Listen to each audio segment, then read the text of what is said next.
Welcome to our first review outline on hemopoiesis. The process of hemopoiesis is the production of all of the blood's formed elements. These formed elements include the erythrocytes, which are the red blood cells, leukocytes, which are the white blood cells, and platelets, also known as thrombocytes. This process involves cell division as well as differentiation, and it will result in specialized cells with a reduced capacity to reproduce.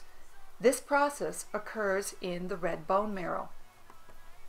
This slide here depicts the process of hematopoiesis. The entire process begins with a stem cell that is found in the bone marrow.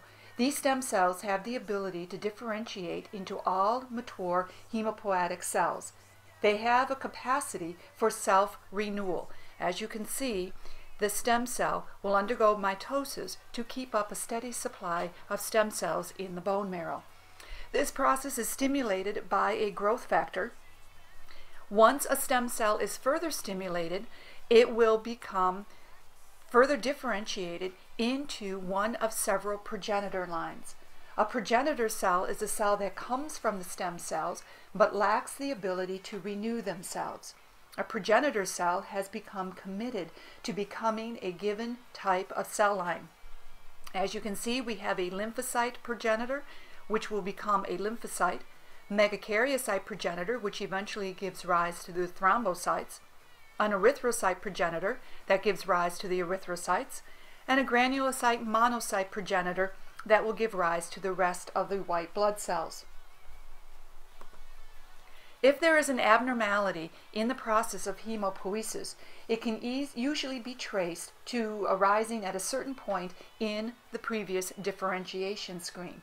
As you can see, this entire process is controlled by various growth factors. We'll first look at the process of erythropoiesis, which is forming the red blood cells. As you can see in this picture, as the process continues from the stem cell to the progenitor cell and eventually to the final erythrocyte, the nucleus of the progenitor cell shrinks and eventually disappears. At the end of the process, the cell retains its cell membrane, hemoglobin structure, and the ability to carry on anaerobic energy metabolism. This process is controlled by the hormone erythropoietin, as well as many other growth factors. To keep up a steady supply of red blood cells, one needs iron. This is used for the synthesis of hemoglobin, as well as vitamin B12 and folic acids. Normal numbers of red blood cells in an adult are around 5 × 10⁻² per liter. Again, this is showing our stem cell giving rise to the erythrocyte progenitor cell, and the process to become a mature erythrocyte needs growth factors as well as erythropoietin. The next cells to look at are the white blood cells. The process of forming white blood cells is known as leukopoiesis. Lymphocyte progenitor cells will migrate to various lymphoid tissues to mature. These will eventually become your T cells and your B cells.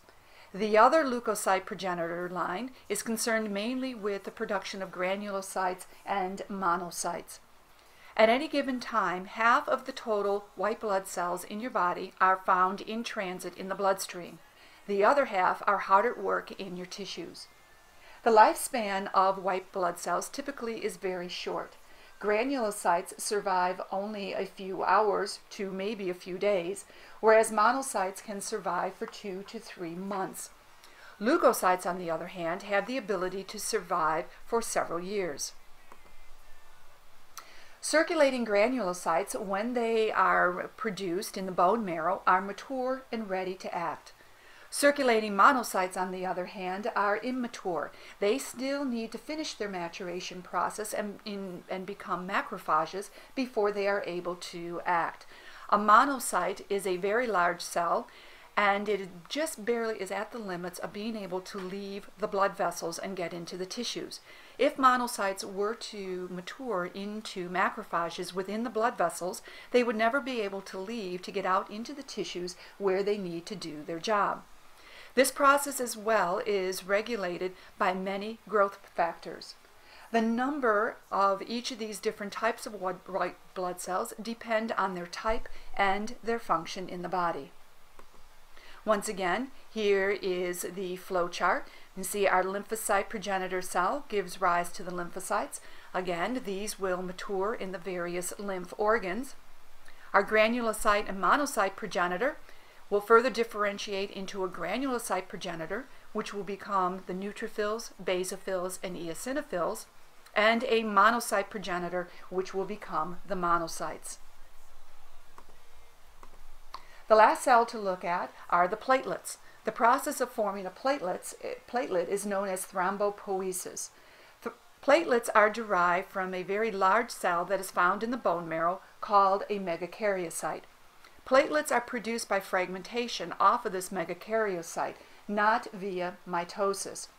As the megakaryocyte matures, the cytoplasm will begin to develop vesicles, and the membrane will become discontinuous. This means it has gaps in it. The megakaryocyte will begin to send extensions of its cell membrane through very loose junctions of the bone marrow sinusoids. As the megakaryocyte does this, it ends up shredding cytoplasmic fragments of itself into the bloodstream. These cytoplasmic fragments are known as the platelets. After losing its cytoplasm, the nuclear remnants of the megakaryocyte will eventually be cleared by macrophages in the bone marrow.